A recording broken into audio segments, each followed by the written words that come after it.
Babi adalah hewan bertulang belakang atau vertebrata yang hidup di dua alam, yaitu di air dan di daratan.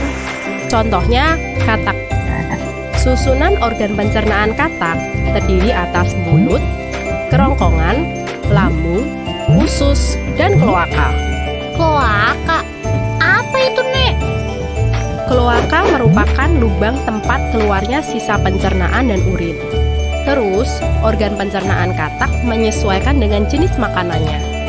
Contohnya lidah katak. Lidah katak itu panjang, lengket, dan bercabang dua pada bagian ujungnya. Struktur lidah katak yang seperti itu berfungsi untuk menangkap mangsanya. Nah, gigi katak tidak digunakan untuk mengunyah, melainkan untuk mencengkeram mangsa. Katak memiliki kelenjar ludah yang menghasilkan ludah untuk membantu katak menelan makanannya.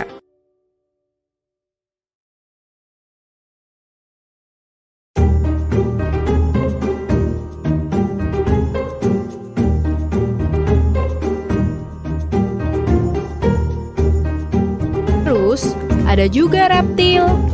Reptil adalah kelompok hewan vertebrata berdarah dingin dan memiliki sisik yang menutupi tubuhnya.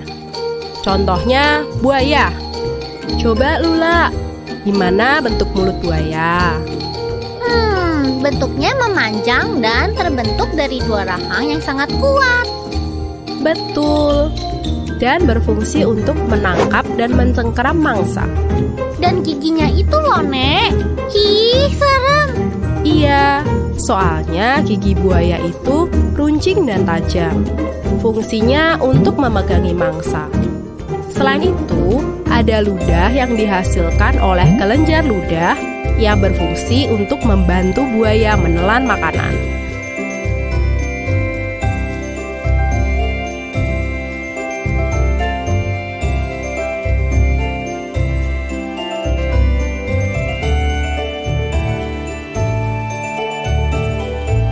Ini cantik dan merdu, kayak kamu.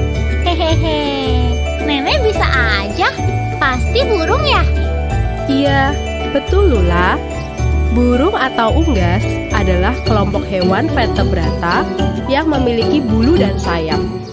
Saluran pencernaan burung terdiri dari paru, rongga mulut, kerongkongan, tembolok, lambung kelenjar, lambung pengunyah, usus, dan kloaka. Paru burung berbeda-beda bentuknya tergantung jenis makanannya. Burung pemakan daging menggunakan paruhnya untuk mengoyak mangsanya. Sedangkan burung pemakan biji menggunakan paruhnya untuk memecah biji. Hal ini dilakukan sebelum makanannya masuk ke rongga mulut. Tapi burung kan nggak punya gigi ya, Nek? Betul Lula, burung tidak memiliki gigi, sehingga makanan tidak dikunyah, melainkan langsung masuk ke dalam kerongkongan, lalu disimpan di dalam tembolok. Oh, tembolok itu apa, Nek? Tembolok merupakan tempat penyimpanan sementara. Makanan kemudian dicerna secara kimiawi di dalam lambung kelenjar. Kemudian, makanan dicerna secara mekanis di dalam lambung pengunyah. Usus bertugas menyerap sari-sari makanan. Sisa makanan kemudian dikeluarkan melalui kloaka. Wah, simple banget.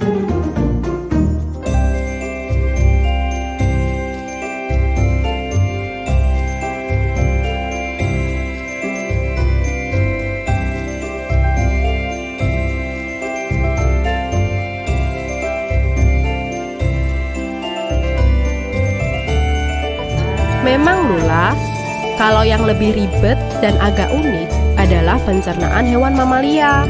Maksudnya hewan menyusui, Nek? Iya Lula, mamalia adalah kelompok vertebrata yang dicirikan memiliki kelenjar susu, rambut, dan berdarah panas. Berdasarkan makanannya, mamalia dibedakan atas pemakan tumbuhan atau herbivora, hewan pemakan hewan lain atau karnivora, serta pemakan hewan dan tumbuhan atau omnivora. Organ pencernaan mamalia secara umum sama dengan manusia.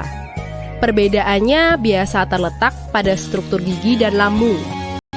Misalkan mamalia pemakan tumbuhan seperti sapi. Gigi pada sapi dibedakan menjadi 3. Yang pertama, gigi seri berfungsi untuk menjepit makanan. Yang kedua, gigi geraham berfungsi untuk mengunyah makanan. Kalau herbivora, pasti memiliki gigi geraham yang berkembang dengan baik. Yang terakhir, gigi taring. Tapi gigi ini tidak berkembang dengan baik. Kamu tahu gak, Lula? Uniknya hewan ternak seperti sapi, kambing, atau domba. Apa ya, Nek? Lambung mereka terdiri dari 4 bagian. Seperti lambung sapi yang terdiri dari perut besar, perut jala, perut kitab, dan perut masam.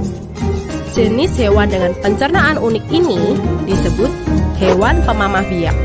Wah, memang unik. Rumput atau daun-daunan dikunyah di dalam rongga mulut dengan bantuan air ludah, lalu masuk ke kerongkongan.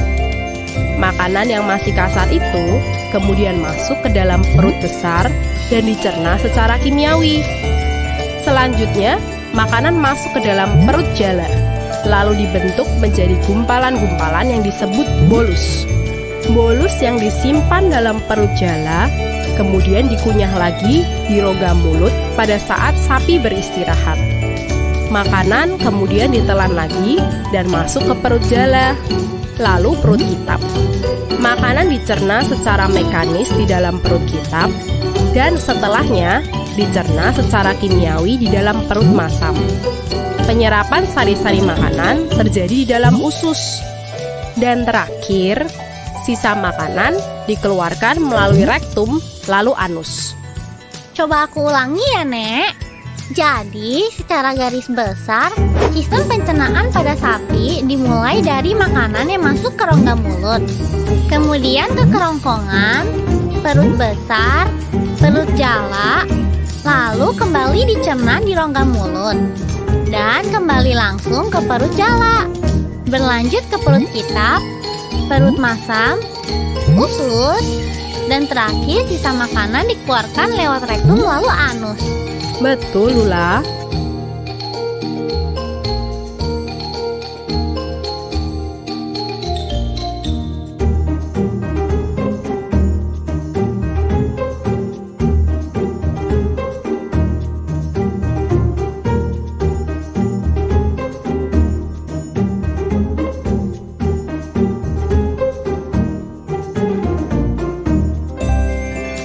Kalau mamalia pemakan daging memiliki ciri khusus seperti gigi taring dan cakar yang tajam untuk membantu menangkap dan mengoyak mangsanya. Yeay! Sekarang aku jadi ngerti tentang sistem pencernaan hewan. Sampai jumpa di pembahasan menarik lainnya ya, teman-teman.